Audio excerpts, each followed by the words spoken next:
올해 우리가 하나님 앞에서 회복해야 될 것이 무엇이 있을까? 이어서 말씀드립니다. 성령 충만을 기초로 하여서 예배와 헌신과 그리고 복음을 전하는 일들이 우리 안에서 회복되어야 합니다. 이 세 가지는 분리되어 있는 것이 아니고 서로 연관되어 있으며 마치 동전의 양면과 같은 그러한 밀접한 것이기도 합니다. 그런데 이 복음을 전하는 일은 어느 시대를 막론하고 불신자들로 하여금 환영을 받지를 못했습니다. 하지만 반드시 해야 하고 해야만 하는 것이 복음을 전하는 것입니다. 그것은 교회가 감당해야 될 본연의 일이기도 하고 또한 구속받은 하나님의 백성들이, 성도들이 해야 될 가장 중요한 사역, 사명이기 때문에 그렇습니다. 그런데 이 시대는 복음을 전하는 것이 참 어렵다라는 생각들을 하게 됩니다. 여러 가지 환경적인 요소들이 있겠지만 더 중요한 것은 우리의 마음이 이미 벌써 전도에 대한 마음이 식었기 때문입니다. 전도할 마음을 갖지 않는다 하는 것이 사실은 더 큰 문제라고 생각합니다. 우리 안에서 왜 전도할 마음이 사라진 것일까? 왜 우리 가운데 전도에 대한 마음들이 식어 있을까? 초대교회 많은 사도들 그리고 전도자들이 복음을 전하는 일에 힘을 쏟았습니다. 그 결과 초대교회는 크게 부흥했습니다. 복음이라는 것과 복음이 전달되어야 될 세상과는 확연하게 다르기 때문에 세상은 복음을 환영하지를 않습니다. 거부합니다. 그렇기 때문에 복음을 전하는 자들은 어느 시대를 막론하고 항상 고난과 핍박, 조롱과 여러 가지 많은 어려움들을 겪었습니다. 복음을 전하다가 채찍에 맞거나 감옥에 가는 일들은 흔한 일이었습니다. 성경에 보면 이와 같은 일들에 대해서 많이 기록을 하고 있는데 사도행전 5장 40절에 있는 말씀입니다. 그들이 옳게 여겨 사도들을 불러들여 채찍질하며 예수의 이름으로 말하는 것을 금하고 놓으니, 예수의 복음을 증거하는 자들을 잡아다가 채찍질을 하고 그렇게 전하지를 말아라 라고 경고를 하고 풀어주었다라는 이야기입니다. 이 채찍질을 한다라는 단어가 가죽을 벗긴다라는 뜻을 가지고 있습니다. 그러니 그 채찍이 얼마나 무서운가 하는 것을 알 수 있습니다. 보통 소가죽으로 만들었다고 합니다. 그리고 신명기에 있는 말씀을 보게 되면 채찍질을 하되 율법에 따르면 40대를 때리지를 못하게 한 것입니다. 보통 10대를 넘기게 되면 살가죽이 터져 나오기 때문에 그렇고 피가 흐르기 때문에 그렇고 40대까지 맞으면 생명이 위태롭기 때문에 그렇습니다. 신명기 25장 3절에 있는 말씀입니다. 40대까지는 때리려니와 그것을 넘기지는 못할지니. 법적으로 한계가 40대까지였어요. 그런데 여러분, 사도 바울은 복음을 전하다가 많은 어려움을 겪고 핍박을 당합니다. 그리고 그도 수없이 많은 매를 맞았습니다. 그런데 바울은 40이 하나 감한 매를 5번 맞았다라고 이야기를 하고 있습니다. 고린도후서 11장 24절에 있는 말씀인데 유대인들에게 40에서 하나 감한 매를 5번 맞았으며, 이 신약 시대에 와서 법적으로 40대에서 39대로 법이 바뀌어버린 거예요. 그런데 최고로 맞을 수 있는 형량에 따라서 그가 5번까지 맞았다라는 거예요. 아주 큰 핍박입니다. 그런데도 불구하고 바울은 목숨을 내어놓고 여전히 복음을 전했다라는 이야기예요. 그렇게 엄청난 핍박이 있고 그렇게 많은 고난이 있었지만 그가 끝까지 복음을 전할 수 있었던 그 이유가 어디에 있었을까 하는 겁니다. 그가 그렇게 끝까지 생명을 내어놓고 복음을 전할 수 있는 에너지가 어디에 있었을까 하는 거예요. 여러분들은 어디에 있었다고 생각을 하십니까? 여러 가지 많은 이유가 있지만 그 이유를 하나 든다고 한다면 은혜였어요. 그가 깨달았습니다. 내가 은혜의 큰 빚을 졌구나 라는 것이었어요. 여러분, 만약에 누군가에게 빚을 지면 반드시 갚아야 됩니다. 빚을 갚지 않으면 신용불량자가 되고 여러 가지 많은 사회적으로 어려움을 겪습니다. 구약 시대도 역시 마찬가지였어요. 물질의 빚을 갚지 못하면 몸을 팔아서라도 갚거나 자식을 종으로 내줘야만 했습니다. 그런데 이 사도 바울은 깨달았어요. 아, 내가 복음의 빚을 진 자이구나. 내가 하나님의 은혜의 빚을 진 자이구나. 내가 하나님의 큰 사랑의 빚을 진 자이구나 라는 것을 그가 깨닫고 그가 이렇게 고백을 합니다. 로마서 1장 14절에 있는 말씀이에요. 같이 읽겠습니다. 시작. 헬라인이나 야만인이나 지혜 있는 자나 어리석은 자에게 다 내가 빚진 자라. 아멘. 내가 빚을 졌다라는 거예요. 여러분, 빚을 졌으니까 어떻게 됩니까? 갚아야 되는 거예요. 여러분, 그래서 이 사도 바울이요, 자기의 동족들에게 이야기를 합니다. 로마서 13장 8절에 있는 말씀이에요. 피차 사랑의 빚 외에는 아무에게든지 아무 빚도 지지 말라. 남을 사랑하는 자는 율법을 다 이루었느니라. 절대로 사람과의 관계 속에서 빚을 지지 말되 빚을 지려거든 사랑의 빚을 져라 라고 이야기를 해요. 남을 사랑하는 자는 율법을 다 이루었기 때문이다 라고 이야기를 해요. 사랑의 빚을 졌으면 사랑의 빚을 갚아야 되잖아요. 그것이 하나님 백성의 모습이다라는 이야기예요. 여러분, 바울은 자신이 예수를 믿게 된 것, 자신이 하나님의 백성이 되고 본인이 사도가 된 것, 이 모든 과정을 복음의 빚진 자라고 이야기를 합니다. 여러분, 우리가 바울의 과거를 잘 알고 있습니다. 핍박자의, 예수를 믿는 자들을 핍박하는 자의 우두머리였고 죄인의 괴수였습니다.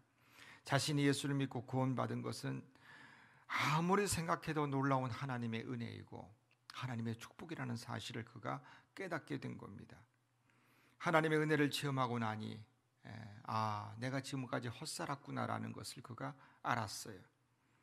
지난날 자기가 소유했던 그 많은 것들, 그것이 얼마나 더럽고 추한 것인가 하는 것을 그가 알게 된 겁니다. 그가 이렇게 고백을 하잖아요. 빌립보서 3장 8절에 있는 말씀이에요. 같이 읽겠습니다.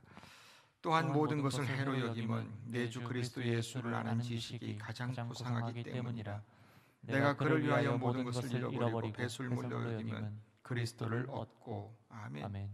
그가 예수를 믿기 전에 인생의 목표로 삼았던 그 많은 것들을 그가 다 해로 여겼다, 배설물로 여겼다라는 거예요.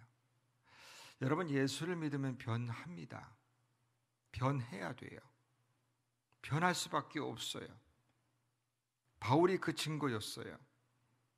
자신이 그렇게 소중하게 여겼던 그것이 예수를 믿고 났더니 배설물처럼 여겼고 쓰레기처럼 여겨졌다라는 이야기예요.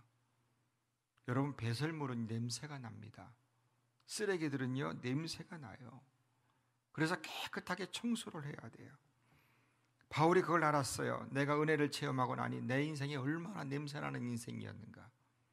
내가 하나님의 사랑을 깨닫고 났더니 내가 얼마나 쓰레기같이 그런 썩은 냄새가 나는 인생인지를 그가 알게 된 거예요. 그리고 지금 나의 모습을 생각해 보니 내가 정말로 하나님의 은혜로 살아가고 있구나라는 거예요. 여러분, 바울의 고백들을 보게 되면 나의 나 된 것은 하나님의 은혜로 된 것입니다 라는 이 은혜에 대한 고백이요 항상 있어요. 얼마나 감사한지, 얼마나 고마운지, 이 모든 것들이 하나님의 큰 사랑이요 큰 은혜인 것을 그가 깨닫게 된 겁니다. 은혜를 깨닫고 나니 어떡합니까? 가만히 있을 수가 없는 거예요. 무엇인가 은혜에 대한 보답이 있어야 돼요. 여러분, 우리가 무슨 수로 하나님의 은혜에 대한 보답을 갚을 수가 있겠어요? 하나님의 은혜에 대해서 우리가 갚을 수 있는 방법은 없어요. 그런데 바울은 깨달았어요. 그것은 내가 은혜 받은 대로 전하는 것이라는 겁니다. 내가 하나님의 은혜를 받았으니 그 은혜를 선포하는 것이고, 내가 하나님의 그 사랑을 받았으니 그 사랑을 선포하는 거예요. 복음을 전하지 아니하고는 답답해서 견딜 수가 없다라는 고백이었어요. 바울은 은혜의 빚진 자로서, 사랑의 빚진 자로서 은혜를 갚기 위해서 일평생 복음을 증거했습니다. 아까 말씀드린 것처럼 숱한 고난이 있었고 핍박이 있었고 생명이 왔다 갔다 하는 그런 상황이 있었음에도 불구하고 그런 은혜의 빚진 자라는 생각 때문에 은혜를 갚기 위해서 그가 받은 그 은혜를, 그 사랑을 그가 담대하게 증거할 수가 있었던 겁니다. 여러분, 바울만 그런 것이 아니라 초대교회 많은 전도자들, 사도들도 역시 마찬가지였어요. 그들도 다 고난을 받고 그들도 다 핍박이 있었음에도 불구하고 여전히 복음을 전파합니다.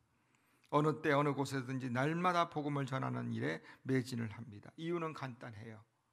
은혜를 받은 그 은혜를요, 잊을 수가 없기 때문이에요. 은혜가 충만하고 성령으로 충만하여서 그가 그 사명을 끝까지 감당하는 거예요. 여러분, 역시 우리들도 마찬가지입니다. 하나님의 은혜를 받은 자예요. 예수 그리스도의 십자가의 그 사랑을 입은 자들이에요. 다시 말하면 우리들도 다 은혜에 빚진 자라는 사실입니다. 하나님의 그 사랑을 다 빚진 자들이에요. 그렇다면 우리도 갚아야 되잖아요. 어떻게 갚겠습니까? 바울처럼, 초대교회 그 많은 사도들처럼, 전도자들처럼 은혜에 빚진 자로서 은혜를 증거해야 되는 거예요. 사랑을 입었으니 사랑을 증거해야 되는 것이고, 예수로 말미암아 생명을 얻었으니 그 생명을 전하는 것, 그것이 우리가 감당해야 될 아주 중요한 사명, 몫이라는 거예요. 여러분, 바울만 은혜 받은 사람이 결코 아닙니다. 성경에 기록된 수없이 많은 전도자들이나 사도들만 복음에 빚진 자들이 아니에요. 저와 여러분도 역시 마찬가지로 동일한 하나님의 은혜를 받은 자예요. 십자가의 그 은혜를 입은 자예요. 그 은혜로 말미암아 생명을 얻은 자들이에요. 우리도 복음에 빚진 자라는 사실이에요. 당연한 것이 아니라 하나님의 은혜로 살아가고 있음을 우리가 다시 한번 깨닫고 확인하고, 그리고 그 은혜를 회복할 수 있기를 간절히 소원합니다. 그런데 여러분, 바울은 똑같이 예수를 믿고 똑같이 은혜를 받았는데 무엇이 다를까라는 거예요. 얼마나 깨닫는가 깨닫지 못하는가에 있는 것 같아요. 예수님이 바리새인 시몬의 집에 갔어요. 식사 중에 한 여자가 향유 5컵을 가지고 와서 예수님의 머리에다가 붓잖아요. 자신의 머리칼로 씻고 발에 입을 맞추고 향유를 부어요. 그때 사람들이요, 뭐라고 이야기합니까? 저 여인이 저 미친 여인이구나 라고 이야기를 해요. 저게 얼마짜린데 라는 거예요. 그때의 그 집주인 있던 시몬이요, 역시 마찬가지로 아주 좋지 않은 눈으로 바라보는 거예요. 사람들이 영문이 몰라 당황스러워해요. 예수님께서 그 집주인에게 물어봅니다. 500데나리온 빚진 사람이 있고 50데나리온 빚진 사람이 있는데 두 사람 다 갚을 능력이 없어서 주인이 탕감을 해 주었는데 500데나리온 탕감받은 사람과 50데나리온 탕감받은 사람 둘 중에 누가 더 감사하겠느냐라고 물어봐요. 여러분, 누가 더 감사하겠어요? 시몬이 대답합니다. 당연히 500데나리온 빚진 사람이죠. 그때 예수님께서 이렇게 말씀하시잖아요. 야, 네 말이 맞다. 네가 나를 초대해서 내가 너희 집에 들어올 때는 내게 발 씻을 물도 내주지를 않고, 이 여자는 눈물로 내 발을 적시고 그 머리털로 닦아주었다. 너는 내 발에 입 맞추지도 않았지만 이 여인은 내 발에 입 맞추고 내 머리에 감람유도 붓지를 않았느냐. 이 여자의 많은 죄가 다 용서받았다. 이 여자가 많이 사랑했기 때문이다. 사함받은 일이 적은 사람은 적게 사랑하는 법이다. 하지만 사함받은 것이 많은 사람은 많이 사랑하는 법이다. 누가복음 7장 47절에 있는 말씀이에요. 같이 읽어보겠습니다. 시작. 이러므로 내가 내게 말하노니 그가 많은 죄를 사하여 줬도다. 이는 그의 사랑함이 많음이라. 사함을 받은 일이 적은 자는 적게 사랑하느니라. 아멘. 여러분, 어떻게 생각하십니까? 사함을 받은 일이 적은 자는 적게 사랑하느니라. 사함 받은 일이 많은 자는 많이 사랑하느니라. 바울은 깨달았어요. 내가 얼마나 큰 죄인인가. 내가 얼마나 죄가 많은 자요. 내가 얼마나 큰 용서를 받았는가. 그리고 났더니 견딜 수가 없는 거예요. 여러분, 우리는 하나님의 은혜에 대한 감격을 잊어버리고 살아가고 있지는 않는지 한번 생각해 봤으면 좋겠어요. 하나님께서 은혜로 나를 구원하셨다는 사실을 우리가 자꾸 잊어버리고 살아가고는 있지는 않는가라는 겁니다. 하나님의 사랑을 받았고 하나님의 자비를 받았음에도 불구하고 그것을 까맣게 잊어버리며 살아가고 있는 거예요. 바울은요, 자신이 얼마나 큰 죄인인가, 내가 죄인 중에 괴수라라고 이야기를 해요. 디모데전서 1장 15절에 있는 말씀이에요. 같이 읽어봅니다. 빛보다 모든 사람이 받을 만한 이 말이요, 그리스도 예수께서 죄인을 구원하시려고 세상에 임하셨다 하였도다. 죄인 중에 내가 괴수니라. 아멘. 나 같은 죄인이 없다라는 거예요. 나같이 악질인 죄인이 없었다라는 이야기예요. 예수의 사랑을 입었고 예수의 은혜를 입고 났더니 내가 얼마나 큰 사랑을 받았는가를 다시 한번 그가 깨닫게 된 거예요. 자신의 죄를 고백하면 고백할수록, 자신의 죄가 크다고 느끼면 느낄수록 하나님의 은혜가 그만큼 크고, 하나님의 그 은혜가 그만큼 크고, 그 자비가 그만큼 놀랍다라는 고백이었어요. 여러분, 십자가의 은혜를 헛되게 받지 않기를 바랍니다. 식어버린 하나님의 사랑이 있고 예수 그리스도의 은혜가 먼저 우리 안에서 회복되기를 간절히 소원합니다. 어찌 바울만 복음의 빛을 진 사람입니까? 아니에요. 예수님께서 바울만 위해서 죽으셨는가? 아니잖아요. 우리를 위해서, 나를 위해서 예수님이 십자가에서 죽으셨고, 우리도 십자가의 빛을 진 자요, 복음의 빛을 진 자요, 은혜의 빛을 진 자들입니다. 우리도 갚아야 되는 거예요. 남이 갚겠지, 다른 사람이 갚겠지 라고 생각하면서 살아가고 있지 않는가? 여러분, 모두가 복음의 빚진 자의 심중으로 살아갈 수 있기를 간절히 소원합니다. 기회가 있는 대로 복음을 전하는 삶을 살아가야만 합니다. 십자가의 은혜를 전하는 삶을 살아가야 합니다. 예수 믿기 이전에 우리의 인생은요, 배설물, 쓰레기 같은 인생이었어요. 냄새가 나고 부패하고 더럽고 추하고 악하고, 그런데 하나님의 은혜로 말미암아 생명, 구원을 얻었습니다. 내 힘으로는 얻을 수가 없는 이 놀라운 생명을 입은 자들인데, 빚을 줘도 한참 빚을 줬어요. 그러기에 여러분, 우리의 남은 삶, 그 빚을 갚아야 되는데, 그 방법은 내가 받은 그 은혜를 증거하는 것이고, 내가 받은 그 사랑을 선포하는 겁니다. 은혜를 회복하시고 내가 얼마나 하나님의 큰 사랑을 입었는가 다시 한번 깨닫고, 주의 사랑, 주의 은혜에 증거하는 귀한 사명 감당하시기를 주님의 이름으로 축복합니다. 여러분, 의사가 하는 일은요, 병든 사람을 고치는 거예요. 질병을 고쳐내는 겁니다. 그런데 인간은 한계가 있습니다. 항상 장례식장은 10,000원이고 화장을 하려 할지라도 화장터에도 자리가 없어가지고 요즘에는 4일장, 5일장을 하는 경우가 허다합니다. 현대의학이 고치지 못하는 병이 있고, 아무리 의술이 발달한다 할지라도, 아무리 제약기술이 발달한다 할지라도 못 고치는 병이 훨씬 많아요.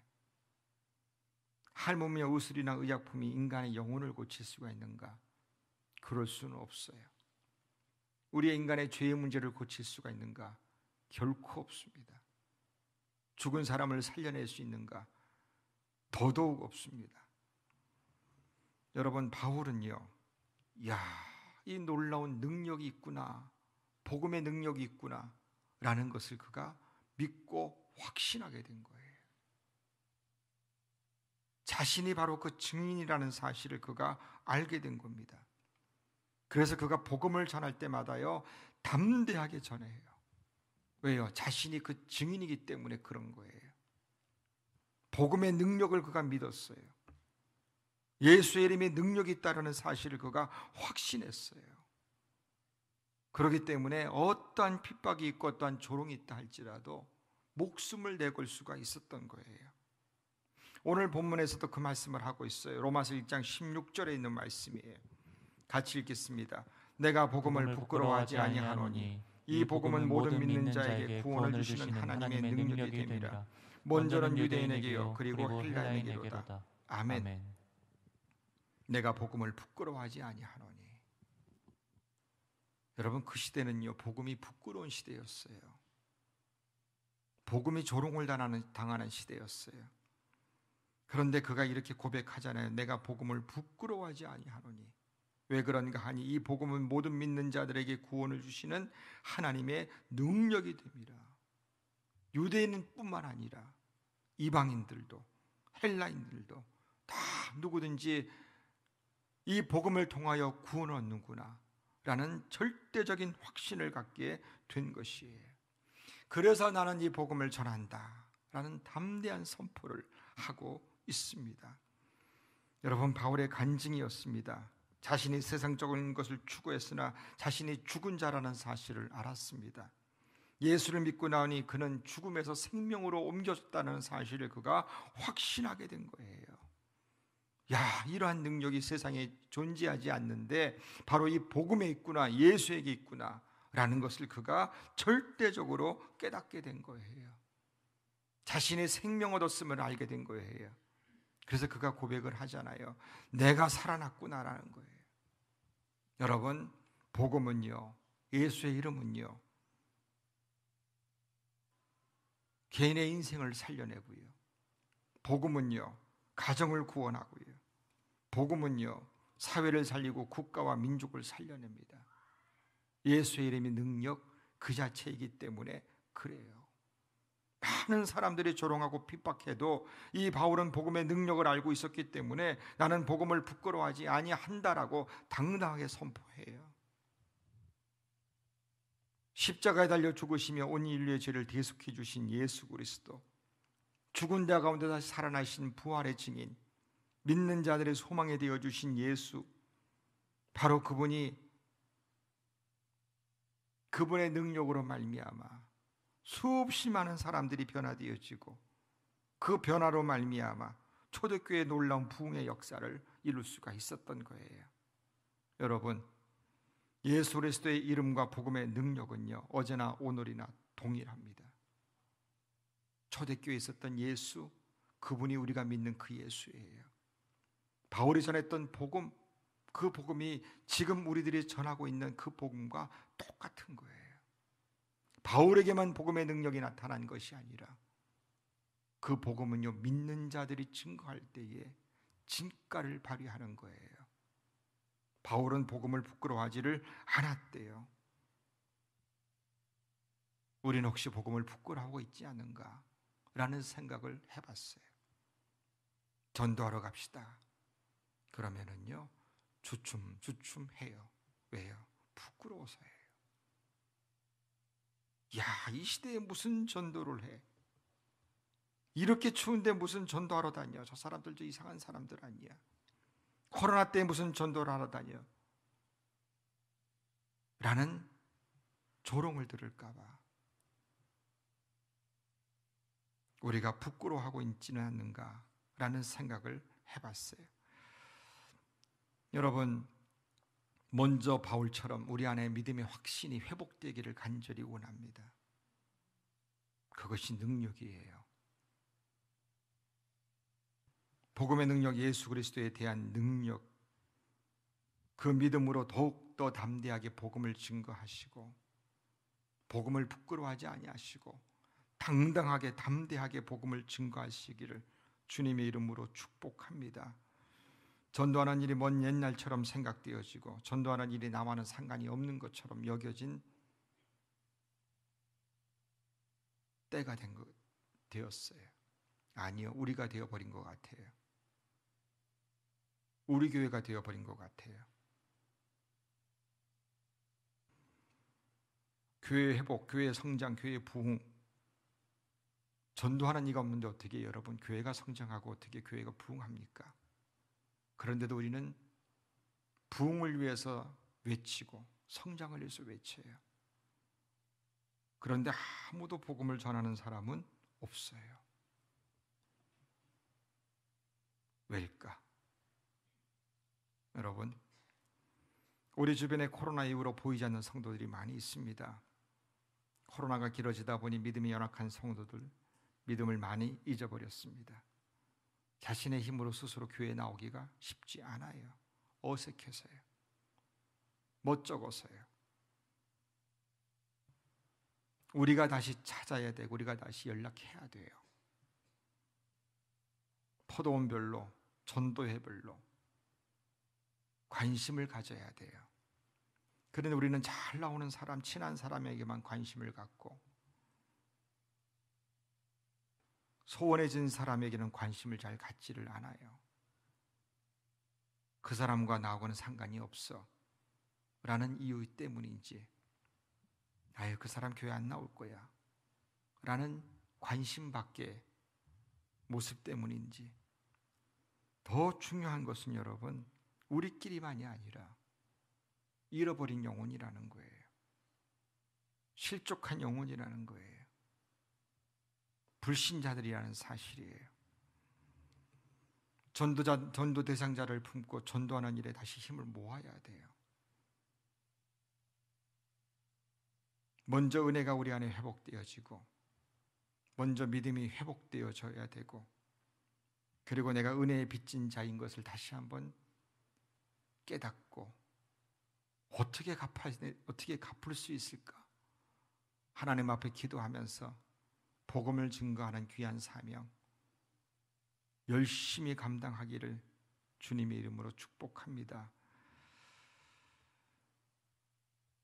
복음을 부끄러워하지 아니하노니, 여러분 확신 있으면 복음을 부끄러워하지를 않아요. 은혜가 있으면 복음을 부끄러워하지를 않습니다. 복음을 자랑스러워하는 우리 모두가 되기를 바라며 우리 교회가 되기를 주님의 이름으로 축복합니다. 복음 전파의 사명을 감당하셔서 교회를 든든히 세우는 그런 역사가 일어나기를 주님의 이름으로 축복합니다. 함께 시간 찬양합니다.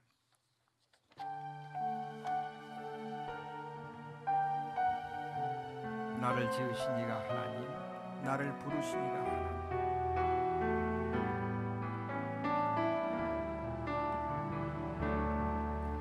나를 지으신 이가 하나님,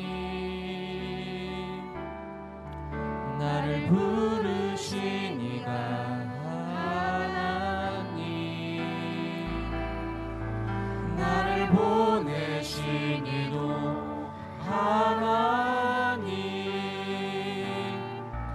나의 나 된 것은 다 하나님 은혜라. 나의 달려갈 길 다가도록, 나의 마지막 고음 다하도록, 나로 그 십자가 품게 하시니, 나의 나 된 것은 다 하나님 은혜라. 한량없는 은혜, 갚을 길 없는 은혜, 내 삶을 애워싸는 하나님의 은혜, 나 주저함 없이 그 땅을 밟은 곳, 나를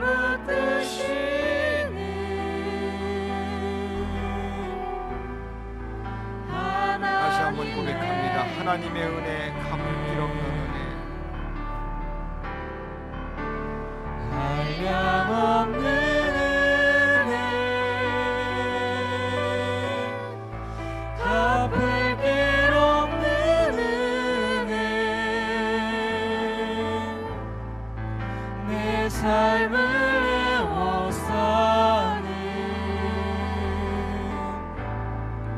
하나님의 은혜,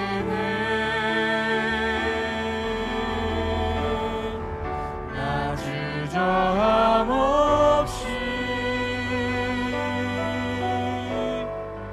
그 땅을 밟음도 나를 붙드시는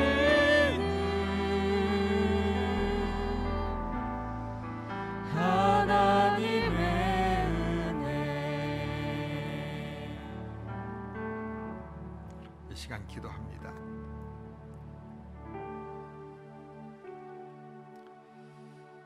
하나님의 큰 사랑, 큰 은혜 받았습니다.